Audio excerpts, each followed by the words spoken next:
Number 9 मूल कर्तव्य यानी फंडामेंटल ड्यूटीज। यद्यपि नागरिकों के अधिकार एवं कर्तव्य आपस में संबंधित एवं अविभाज्य हैं, लेकिन मूल संविधान में मूल अधिकारों को रखा गया है, न कि मूल कर्तव्यों को। दूसरे शब्दों में संविधान निर्माताओं ने यह आवश्यक नहीं समझा कि नागरिकों के मूल कर्तव्यों को संविधान में जोड़ा जाए। हालांकि उन्होंने राज्य के कर्तव्यों को राज्य के निर्देशक तत्वों के रूप में शामिल किया है। बाद में 1976 में नागरिकों के मूल कर्तव्यों को संविधान में जोड़ा गया। 2002 में एक और मूल कर्तव्य को जोड़ा गया। भारतीय संविधान में मूल कर्तव्यों को पूर्वी रूसी संविधान से प्रभावित होकर लिया गया। उल्लेखनीय कि प्रमुख लोकतांत्रिक देशों जैसे America, Canada, France, Germany, Australia आदि में संविधान के नागरिकों के कर्तव्यों को विश्लेषित नहीं किया गया है। एकमात्र जापानी संविधान में नागरिक कर्तव्यों को रखा गया है। इसके विरुद्ध समाजवादी देशों में अपने नागरिकों के मूल अधिकारों एवं कर्तव्यों के बराबर महत्व दिया गया है। रूस के संविधान में घोषणा की गई है कि नागरिक के अधिकार, प्रयोग एवं स्वतंत्रता उनके कर्तव्य एवं दायित्वों के निष्पादन से अविभाज्य हैं। स्वर्ण सिंह समिति की सिफारिशें। 1976 में कांग्रेस पार्टी ने सरदार स्वर्ण सिंह समिति का गठन किया, जिसे राष्ट्रीय आपातकाल के 1975 से 1977 के दौरान मूल कर्तव्य और उनकी आवश्यकता आदि के संबंध में संस्तुति देनी चाहिए। समिति ने सिफारिश की कि संविधान के मूल कर्तव्य की एक अलग पाठ होना चाहिए। इसमें बताया गया कि नागरिकों अधिकारों के प्रयोग के अलावा अपने कर्तव्यों को निभाना भी आना चाहिए।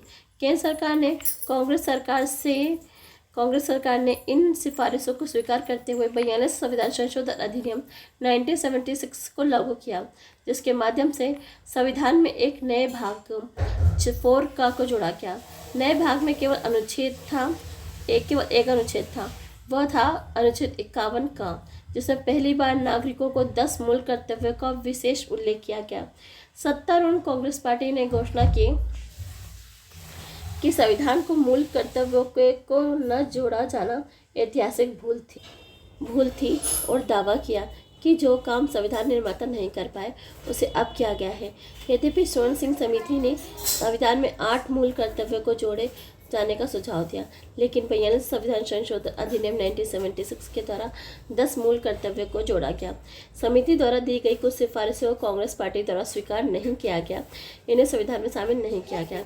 इनमें शामिल है, संसद किसी आर्थिक दंड या सजा का प्रावधान तब कर सकती है जब कोई किसी कर्तव्य के अनुपालन से इनकार कर दे। दूसरा, मूल अधिकारों को लागू करने के आधार पर या मूल कर्तव्यों को अरुचि होने के आधार पर कोई भी कानून इस तरह के अर्थदंड या सजा लगाने का प्रावधान अदालत नहीं करेगा। तीसरा, कर अदायगी भी नागरिकों का मूल कर्तव्य होगा। मूल कर्तव्यों की सूची। अनुच्छेद 51 के अनुसार भारत के प्रत्येक नागरिक का कर्तव्य होगा कि वो संविधान का पालन करे, उनके आदर्शों, संस्थाओं, राष्ट्रध्वज और राष्ट्रगान का आदर करे। स्वतंत्रता के लिए हमारे राष्ट्रीय आंदोलन को प्रेरित करने वाले उच्च आदर्शों को हृदय में संजोए रखे और उनका पालन करे। भारत की संप्रभुता, एकता, अखंडता की रक्षा करे और उसे अक्षुण्ण रखें। देश की रक्षा करे और आह्वान किए जाने पर राष्ट्र की रक्षा करे। भारत के सभी लोग समरसता और समान भ्रातृत्व की भावना का निर्माण करे, जो धर्म, भाषा और प्रदेश या वर्ग आधारित सभी भेदभाव से परे हो। ऐसी प्रथाओं का त्याग करें जो स्त्रियों के सम्मान के विरुद्ध हैं। हमारी संस्कृति गौरवशाली परंपरा का महत्व समझे और उसका परीक्षण करें। 7वां, प्राकृतिक पर्यावरण की, जिसके अंतर्गत वन, झील, नदी और वन्य जीव है, रक्षा करें, उनका संवर्धन करें और प्राणी मात्र के प्रति दया भाव रखें। वैज्ञानिक दृष्टिकोण, मानववाद और ज्ञानोर्जन तथा सुधार की भावना का विकास करें। सार्वजनिक संपत्ति को सुरक्षित रखें और हिंसा से दूर रहें। व्यक्तिगत एवं सामूहिक गतिविधियों के सभी क्षेत्रों में उत्कर्ष की ओर बढ़ने का सतत प्रयास करें और राष्ट्र निरंतर बढ़ते हुए प्रगति और उपलब्धियों की नई ऊंचाइयों को छू ले। और 11वां, 6 से लेकर 14 वर्ष तक की उम्र के अपने बच्चों को शिक्षा के अवसर उपलब्ध कराना, ये कर्तव्य 86 संविधान संशोधन अधिनियम 2002 के द्वारा जोड़ा गया। मूल कर्तव्यों की विशेषताएं। निम्नलिखित बिंदुओं को मूल कर्तव्यों की विशेषता के संदर्भ में उल्लेखित किया जा सकता है। इनमें से कुछ नैतिक कर्तव्य हैं तो कुछ नागरिक उदाहरण के लिए स्वतंत्रता संग्राम में उच्च आदर्शों का सम्मान एक नैतिक दायित्व है, जबकि राष्ट्रीय ध्वज और राष्ट्रीय गान का आदर करना नागरिक कर्तव्य। दूसरा, यह मूल्य भारतीय परंपरा, पौराणिक कथाओं, धर्म और पद्धति से संबंधित है। दूसरे शब्दों में यह मूलतः भारतीय जीवन पद्धति के आंतरिक कर्तव्यों का वर्गीकरण है।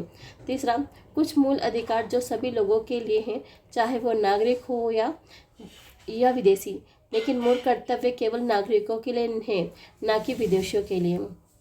चौथा, निर्देशक तत्वों की तरह मूल कर्तव्य भी गैर न्यायोचित है। संविधान में सीधे न्यायालय के जरिए इनके क्रियान्वयन की व्यवस्था नहीं है, यानी उनके हनन के खिलाफ कोई कानूनी संस्तुति नहीं है। यद्यपि संसद उपयुक्त विधान द्वारा इनके क्रियान्वयन के लिए स्वतंत्र है। मूल कर्तव्य की आलोचना। संविधान के भाग 4 का में उल्लेखित मूल कर्तव्यों को निम्नलिखित आधार पर आलोचना की जा सकती है। क्या है? पहला, कर्तव्यों की सूची पूर्ण नहीं है, क्योंकि इनमें से कुछ अन्य कर्तव्य जैसे मतदान, कर अदायगी, परिवार नियोजन आदि समाहित नहीं है। असल में कर अदायगी कर्तव्य को स्वर्ण सिंह समिति की संस्तुति मिली थी। दूसरा, कुछ कर्तव्य अस्पष्ट, बहुअर्थी और एक आम व्यक्ति के लिए समझने में कठिन है। उदाहरण के लिए विभिन्न शब्दों के भिन्न व्याख्या हो सकती है। उच्च आदर्श, समग्र संस्कृति, वैज्ञानिक दृष्टिकोण। तीसरा, अपनी गैर न्यायोचित छवि के चलते इन्हें आलोचकों द्वारा नैतिक आदेश करार दिया गया है। प्रसंगवश स्वर्ण सिंह समिति ने मूल कर्तव्यों को न निभाने पर अर्थदंड व सजा की सिफारिश की थी। चौथा, संविधान में शामिल करने के आलोचकों द्वारा अतिरिक्त करार दिया है। ऐसा इसलिए क्योंकि संविधान में शामिल मूल कर्तव्यों को उन सभी को मानना चाहिए जो संविधान से संबद्ध न भी हो। पांचवा, आलोचकों ने कहा है कि संविधान के भाग 4 में इनको शामिल करना मूल कर्तव्यों के मूल्य व महत्व को कम करता है। उन्हें भाग 3 के बाद जोड़ा जाना चाहिए था, ताकि मूल अधिकारों के बराबर रहते। मूल कर्तव्यों का महत्व। आलोचना और विरोध के बावजूद मूल कर्तव्य की विशेषता को दृष्टिकोण के आधार पर स्वीकार किया जा सकता है। पहला, अपने अधिकारों का प्रयोग करते वक्त यह नागरिकों को अपने देश के प्रति कर्तव्य की याद दिलाते हैं। नागरिकों को अपने देश, अपने समाज, अपने साथी नागरिकों के प्रति अपने कर्तव्य संबंध में जानकारी रखनी चाहिए। दूसरा, मूल कर्तव्य राष्ट्र विरोधी, समाज विरोधी गतिविधियों जैसे राष्ट्रध्वज को जलाने, सार्वजनिक संपत्ति को नष्ट करने के खिलाफ चेतावनी के रूप में कार्य करते हैं।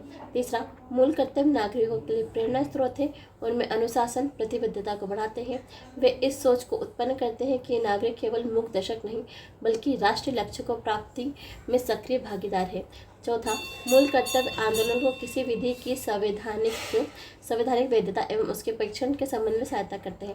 1992 में उच्चतम न्यायालय ने व्यवस्था दी कि किसी कानून की संवैधानिक दृष्टि से व्याख्या यदि अदालत को पता लगे तो मूल कर्तव्य के संबंध में विधि में प्रश्न उठते हैं तो अनुच्छेद 14 या अनुच्छेद 19 6 स्वतंत्रताओं के संदर्भ में उन्हें तर्क संगत माना जा सकता है। इस प्रकार ऐसी विधि को असंवैधानिकता से बचाया जा सकता है। पांचवा, मूल कर्तव्य विधि द्वारा लागू किए जाते हैं और इनमें किसी के भी पूर्ण न होने पर या असफल रहने पर संसद उनमें उचित अर्थदंड या सजा का प्रावधान कर सकती है। तत्कालीन विधि मंत्री HR गोखले ने संविधान लागू होने के 26 वर्षों बाद मूल कर्तव्य को शामिल करने के लिए निम्नलिखित कारण बताए हैं।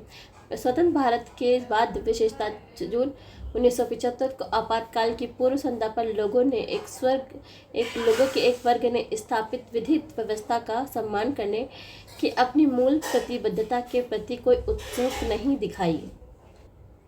मूल कर्तव्य संबंधी पीठ के प्रावधानों को आलंदनकारी लोग उन्हें विगत में राष्ट्र विरोधी आंदोलन और असंवैधानिक विद्रोह किए हों संयमी प्रभाव होगा। तत्कालीन प्रधानमंत्री इंदिरा गांधी ने संविधान के मूल कर्तव्यों को जोड़ने को उचित ठहराते हुए तर्क दिया है कि इससे लोकतंत्र को मजबूती मिलेगी।